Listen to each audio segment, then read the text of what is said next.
어제 103편에 이어서 104편을 함께 이 시간에 나누겠습니다. 오늘 104편은 이 시의 주제는 어제 제가 오후에 말씀 나누었던 거하고 좀 비슷한 시입니다. 제가 참 좋아하는 시기도 한데요. 이 시의 주제는 이제 이 땅에서 하나님께서 하신 일에 대해서 찬양하는 겁니다. 하나님의 창조 사역을 거기에 대한 위대하심에 대해서 찬양하는 시편이거든요. 그래서 1절에 보시면 시는 이렇게 얘기합니다. 내 영혼아 여호와를 송축하라. 여호와는 나의 하나님이여 주는 심히 위대하시며 존귀와 권위로 옷 입으셨나이다. 이런 표현을 씁니다. 그렇게 자신의 영혼에게 지금 선포하는 거죠. 나 자신에게 하나님을 송축하라. 하나님은 심히 위대하시고 존귀와 권위로 옷 입으셨다. 이렇게라고 표현을 합니다. 이 세상을 만드신 하나님께서 만드신 창조 사역의 행위, 하나님께서 만드신 것들이 있죠. 그러니까 이 세상을 만드시고, 빛을 만드시고, 나무도 만들고, 동물도 만들고, 그런 하나님께서 그 하신 일들이 정말로 오늘 위대하신 일이라는 거죠. 그래서 시인은 하나님이 만드신 이 세상 만물에 나타난 하나님의 위대한 솜씨를 오늘 찬양을 하고 있습니다. 밑에 2절에 보니까 이렇게 얘기합니다. 시인이 이제 찬양한 내용이 나오거든요. 무엇을 찬양하는지, 주께서 옷을 입은 같이 빛을 입으시며 하늘을 휘장같이 치신다. 라고 표현합니다. 정말 아름다운 표현이지 않습니까? 주님께서 옷을 입은 같이 이 세상에 빛을 입었다. 이렇게 합니다. 하나님이 이 세상에 제일 먼저 만드신 것이 바로 빛이지 않습니까? 빛이 있으라 하니까 빛이 있었고, 또 그런 것들은 이제 시인을 찬양하고 있죠. 3절에는 보니까 물과 구름과 바람을 이렇게 만드신 것에 대해서 찬양을 하고 있습니다. 5절에는 보니까 이제 하나님이 먼저 빛과 물과 구름과 바람을 만드시면서 이 땅에 기초를 세우셨습니다. 건물도 보면 공사할 때 이제 기초를 세워야 되지 않습니까? 그런 것처럼 마찬가지로 자연도 땅의 기초를 이제 세우시게 됩니다. 그러고 나서 이제 6절에 보면은 땅을 바다로 덮으시게 되죠. 자, 그리고 이제 생겨나는 게 산이 생겨납니다. 산이 생겨나고, 또 산이 생기니까 또 물이 골짜기로 흘러가게 되고, 또 골짜기에서 샘이 또 솟아나게 됩니다. 그리고 산과 산 사이에 흐르게 하시니까, 그때는 이제 11절에 뭐가 생기느냐, 각종 이제 들짐승들이 와가지고 물을 먹습니다. 물이 생기니까. 그리고 이제 들나귀도 오고요, 새들도 오고, 또 땅에는 풀도 자라고, 채소도 자라게 되고, 또 나무가 생겨나고, 이제 제법 아름다운 자연이 갖추어지게 됩니다. 자, 이렇게 시인은 하나님의 창조 사역을 아름답고 세밀하게 잘 표현을 하고 있습니다. 그래서 자연에 나타난 하나님의 위대하심을 찬양하고 있습니다. 그런데요, 이 내용을 잘 보면 어디서 본 것 같지 않습니까? 바로 창세기 1장하고 정말 비슷합니다, 내용이. 앞에 창세기 1장 1절은 이렇게 선포합니다. 태초에 하나님은 천지를 창조하시느니라 하고 시작을 하죠. 하나님은 이 세상에 아무것도 없는 곳에서 제일 먼저 하나님은 빛을 만드시고 또 선포를 하십니다. 그리고 여섯째 날까지 하나님께서는 그 창조 사역을 다 이제 하셨다고 성경은 기록을 하고 있습니다. 그런데 이 창조 사역을 제가 한번 이제 그림으로 한번 그려봐도 좋을 것 같다는 생각이 들었습니다. 오늘 말씀해 보면은 우리가 8절까지만 읽었지만 그 밑에 가면은 이제 더 자연에 대한 이제 시인이 하나님 창조하신 거기에 대한 것들을 잘 표현을 하고 있습니다. 다른 것들은 많이 만들었다는 것을 우리가 알 수가 있는데요. 그래서 이 하나님께서 만드신 창조 일을 한번 그림으로 한번 그려보면 어떨까라는 생각이 저는 들었거든요. 그래서 그림 우리가 그릴 때 보면은 옛날에 보면 이제 그림 그린 종이가 있지 않습니까? 또 옛날에는 달력 뒷장을 뜯어서 하기도 하고 큰 종이나 도화지 같은 거나 스케치북이나 요즘 아이들은 스케치북 같은 거 많이 그리는데 그런 종이에다가 이 시편의 말씀대로 한번 산도 한번 그려보고, 산이 생겨났으니까 산도 한번 그려보고, 골짜기도 생겨나보고, 이렇게 해서 한번 말씀대로 하나님께서 지으신 이 대자연을 갖다가 이렇게 한번 그려보면은 마치 한 폭의 그림처럼 아름다운 이 자연의 모습을 담은 풍경화가 그려지지 않을까 생각이 듭니다. 그래서 이 시의 저자는 다윗이라고 보죠. 시편에 보면은 창조주로서의 하나님을 찬양하는 시가 몇 편 나오거든요. 몇 편 정도 될까요?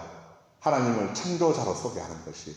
제가 어제 오후에도 8편을 봤지 않습니까? 8편도 포함이 됩니다. 그 포함이 돼서 오늘 104편 포함이 되고 또 2편이 들어있습니다. 그래서 오늘 10편에는 이 창조의 하나님을 얘기하는 것이 4편이 나옵니다. 8편 그리고 19편 1절에서 6절까지 그리고 29편 그리고 오늘 보는 104편 이렇게 4편의 시가 창조의 하나님을 이야기하고 있습니다. 창세기에는 하나님의 창조 사역이 나오죠. 자, 보면은 이제 하나님은 첫째 날 빛을 만드시고 또 이렇게 둘째 날, 셋째 날 만드시고 사람은 동물하고 여섯째 날 만들었지 않습니까? 그래서 그 만드신 창조의 순서가 나옵니다. 근데 순서가 나오는데 성경은 이 순서가 중요하지 않습니다. 오늘 여기하고 비교해보면 순서가 많이 다릅니다. 그래가지고 순서가 왜 이렇게 틀려 이렇게 보시는 분들도 있으시더라고요. 근데 순서가 중요한 게 아니고 창세기에는 중요한 것이 있습니다. 누가 이 세상을 만드셨는가가 중요합니다. 그래서 창세기 1장 1절에 태초에 하나님을 천지를 창조하셨다 하고 선포하고 시작합니다. 누가 만들었냐가 중요한 것이죠. 그래서 하나님이 만드셨다 하고 딱 못을 받고 선포를 하고 시작을 합니다. 그래서 창조 기사는 오늘 누가 만드셨는가가 중요하다는 겁니다. 이 104편에도 보면은 이 시인은 창조에 대해서 세밀하게 표현을 하고 있죠. 그런데 하나님의 창조에 이 하신 일들의 순서를 우리 창세기 1장하고 비교를 해서 어쩌면 좀 틀린데 이상하다, 왜 그래요, 이렇게 의문을 가질 필요는 없습니다. 창조의 순서를 따지기보다는 우리가 천천히 읽어보면서 한번 하나님이 만드신 그림을 한번 그려보는 게 중요합니다. 그래서 그 아름다운 큰 자연을 그려보면서 하나님의 솜씨를 한번 이 위대하시고 아름다운 이 솜씨를 한번 묵상하는 것이 더 좋겠다 하는 생각이 듭니다. 이 시인도 이렇게 하면서 이 140편의 시를 기록한 것으로 보입니다. 그러니까 자기가 머릿속으로 아름다운 하나님께서 하신 일, 나무도 만들었고 뭐가 생기고 정말 아름답지 않습니까? 그래서 그런 것들을 이제 시인이 이렇게 기록한 것으로 볼 수 있다. 그러니까 이 순서대로 정확히 기록한 것이 아니다 하는 것이죠. 자, 오늘 이 시의 내용을 잠깐 보면은 구성을 보면 한 7부분으로 나눌 수가 있습니다. 좀 긴데요. 오늘 35절까지가 있죠. 35절까지가 있는데 좀 긴데, 첫째는 1절에서 4절까지는 이제 하나님의 영광스러운 이 모습을 말하고 있고요. 또 둘째는 5절에서 9절까지로 하나님께서 땅과 바다를 지으신 이야기입니다. 그리고 세 번째는 10절에서 18절까지 사람과 짐승을 하나님께서 기르신다는 내용이고, 또 네 번째는 19절에서 24절까지 해와 달과 밤을 주신 것을 하나님 말을 합니다. 또 다섯 번째는 25, 26절인데 이제 바다의 동물들을 다스리시는 것이고, 또 여섯째 27절에서 30절까지는 하나님은 생명을 지배하신다는 것입니다. 그리고 마지막으로는 이제 이 시인이 다시 한번 하나님 앞에 찬양하고 자기의 하나님 앞에 서원을 밝힙니다. 그리고 하나님 앞에 또 확신을 가지고 찬양을 합니다. 그런데 우리가 읽지는 않았지만 24편을 한번 볼까요? 24절을 한번 잠깐 보시겠습니다. 24절 보시면 이렇게 얘기합니다. 여호와께서 주께서 하신 일이 어찌 그리 많은지요. 주께서 지혜로 그들을 다 지으셨으니 주께서 지은 것들이 땅에 가득하나이다 라고 표현을 합니다. 실제로 하나님은 많은 창조 사역의 일을 하셨습니다. 그런데 하나님께서 이것들을 다 지으실 때 지혜로 하셨다고 합니다. 지혜. 자, 우리가 살고 있는 이 땅의 주인은 바로 하나님이십니다. 자, 모든 것이 다 하나님이 만드셨죠. 자, 이 자연 안에 있는 하나님의 위대하심이 있는 그대로 다 나타납니다. 우리가 살고 있는 자연 안에. 그래서 아름다움도 그대로 표현이 되죠. 어떻습니까? 철을 따라서 옷을 입습니다. 겨울이 지나면은 봄옷으로 초록의 옷으로 갈아입고, 또 단풍이 들면은 가을이면은 단풍의 옷으로 갈아입습니다. 우리도 여름이면은 얇은 옷 입고, 겨울이면은 뭐 이렇게 파카나 돗바나 같은 거 두꺼운 옷 입지 않습니까? 그런 것처럼 자연도 철을 따라서 그렇게 아름다운 옷을 갈아입게 됩니다. 그때마다 얼마나 아름답습니까? 그렇게 하나님 이 세상을 아름답게 다 만드셨을 뿐만 아니라 하나님의 생명으로 모든 것이 태어나게 생겨나게 되죠. 나무도 동물도 그리고 사람도 주가 주신 그 생명으로 말미암아 살아가는 것입니다. 사람도 마찬가지죠.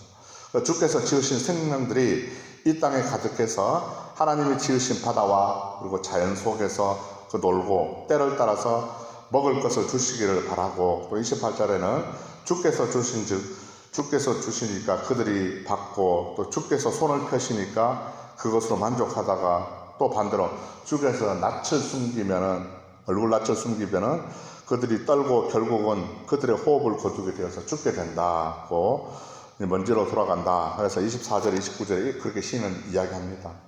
그러니 세상의 만물이 하나님 앞에 떨 수밖에 없는 이유인 것이죠.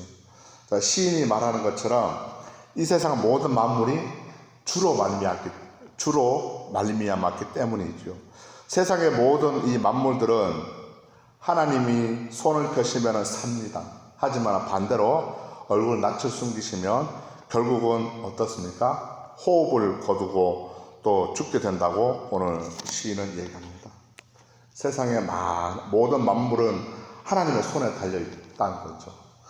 인간의 생명을 주장하시는 분도 하나님이신 줄로 믿습니다. 세상의 모든 생물은 하나님의 생명으로 말미암았고, 땅은 또 언제든지 소멸될 수 있습니다. 그러니 만물은 주님 앞에 떨 수밖에 없고 하나님을 경외하지 않을 수밖에 없지요. 하나님의 행하신 모든 일을 저는 이 묵상을 해보니까 하나님의 지혜는 참 위대하시고 크시고 이 땅에 그 어떤 것과도 비교할 수 없다는 것을 참 느끼게 됩니다. 하나님의 지혜는 이 세상을 창조하신 지혜입니다. 그러니까 피조물과 창조자와 지혜는 비교가 될 수 없습니다. 비교가 되어도 비교가 되진 않지만 비교가 될 수도 없는 것이 바로 창조자의 지혜죠. 하나님이 인간을 만드실 때 생기를 불어넣으셨습니다. 하나님의 형상을 따라서 만들어졌다고 성경은 말씀하죠. 우리 안에는 하나님 닮은 형상이 있습니다. 나를 만드신 하나님께서 나에게 생명 주시고 호흡케 하셨습니다. 오늘 시인도 마지막에 오늘 끝절에 가면은 하나님의 이 위대하심과 측량할 수 없는 지혜를 가지신 하나님에 대해서 깊은 또 찬양과 감사를 드리고 있는 것을 볼 수 있습니다. 오늘도 하나님은 우리에게 하루를 허락해 주신 줄로 믿습니다. 그 주님께 감사하면서 살아가는 우리 모두가 되기를 소망합니다. 마지막으로 하박국 3장의 말씀을 제가 읽어드리겠습니다. 비록 무화과나무가 무성하지 못하며 포도나무에 열매가 없으며 감람나무에 소출이 없으며 밭에 먹을 것이 없으며 우리의 양이 없으며 외양간에 소가 없을지라도, 그 모든 것이 다 없을지라도 우리 모두는 나는 여호와로 말미암아 즐거워하며 나의 구원의 하나님으로 말미암아 기뻐하리로다. 주 여호와는 나의 힘이시라. 나의 발을 사슴과 같게 하사 나를 나의 높은 곳으로 다니게 하시리로다. 아멘. 하박국의 고백처럼 우리는 아무것도 없을지라도 나의 힘이 되신 여호와로 말미암아 즐거워할 수 있는 우리 모두가 되기를 소망합니다.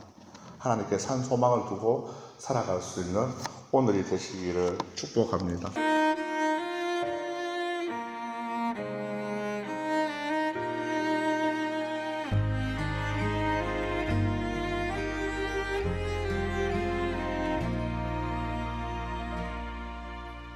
나는 하나님을 예배하는 예배자입니다.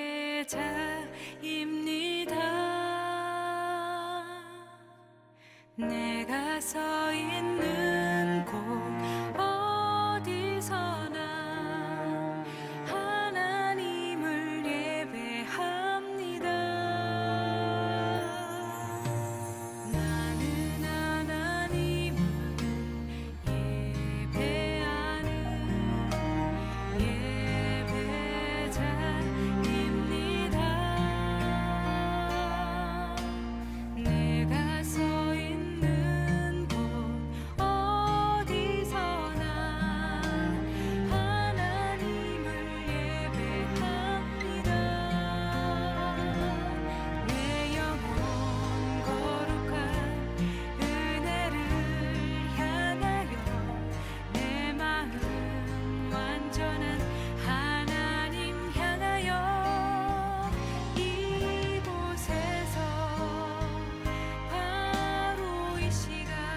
이 시간